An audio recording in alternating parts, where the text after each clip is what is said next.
Let's think about the U.S. Constitution for a second. Have you ever considered it as, well, a solution to a huge design problem?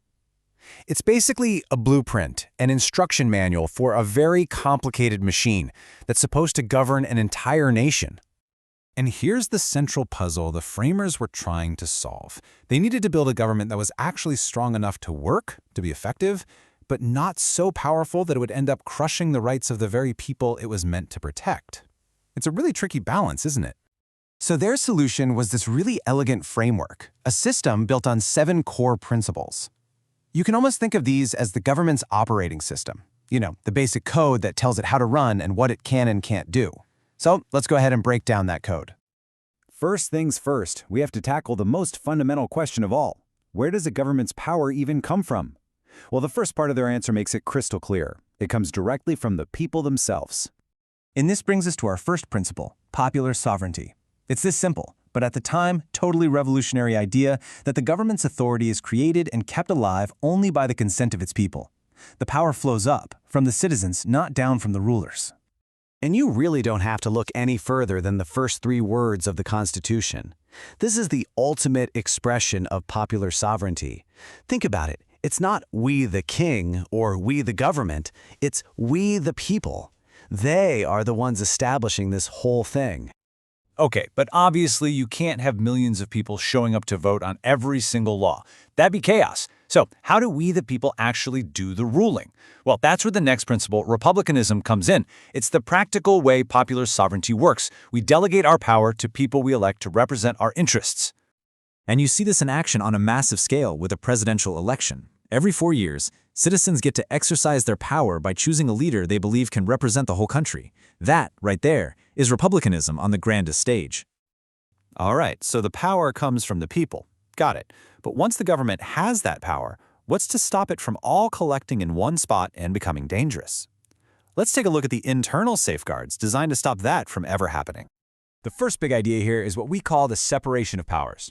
As it's laid out in the first 3 articles of the Constitution, the government is intentionally split into 3 distinct branches. Why? It's to make absolutely sure that no single person or group gets to write the laws, enforce the laws, and be the judge of those laws all at the same time. And when you break it down, it's actually pretty straightforward. You've got the legislative branch, which is Congress, and their job is to make the laws. Then you have the executive branch, the president, who enforces those laws. And finally, the judicial branch, the courts, who get to interpret the laws. 3 separate jobs, 3 separate branches. Okay, the bet leads to a pretty obvious next question, right? What's to stop Congress from just passing any crazy law it wants? Or what's to stop the president from just ignoring Congress completely and doing whatever he wants? What stops one branch from becoming a bully? And the answer is maybe the most famous principle of them all, checks and balances.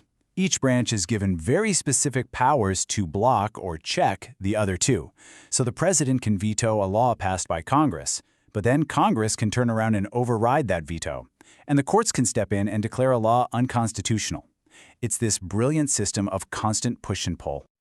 So, and this is really the key takeaway. The system actually forces them to cooperate. It's almost designed to be a little inefficient, and that's a feature, not a bug. It comes from this deep, deep fear of unchecked power. No single branch can go it alone, which prevents any one part of the government from getting too powerful. They have to work together. All right, so we've seen where the power comes from, the people, and how it's split up inside the government. Now let's look at the final set of principles. These are the ones that act like clear, hard boundaries on what the entire government is allowed to do. First up is federalism. And this isn't just about dividing power in Washington, D.C., it's about dividing power geographically. The national or federal government has certain powers. The state governments have their own powers, and some powers are even shared between them.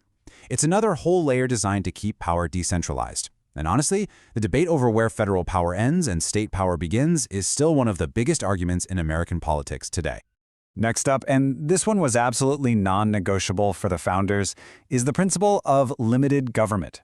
I mean, these guys had just lived under a king who could do pretty much whatever he wanted. This principle says that everyone, including government officials, has to obey the law.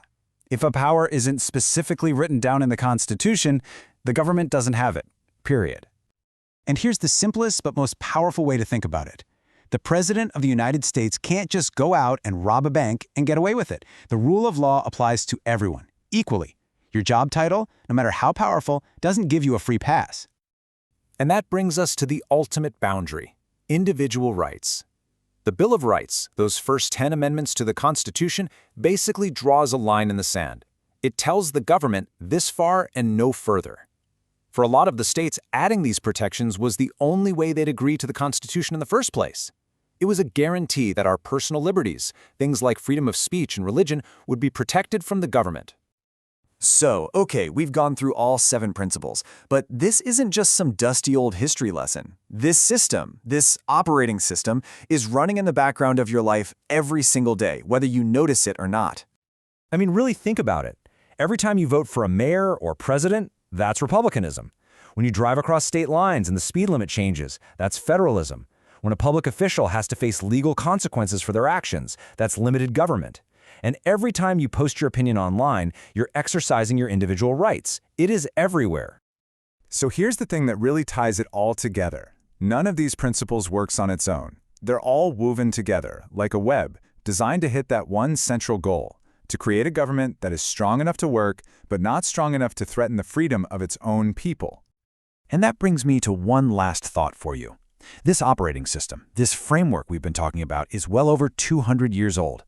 In today's world of social media, global crises, and deep political divides, what do you think is its greatest strength? And on the flip side, what might be its biggest vulnerability? That's definitely something to think about.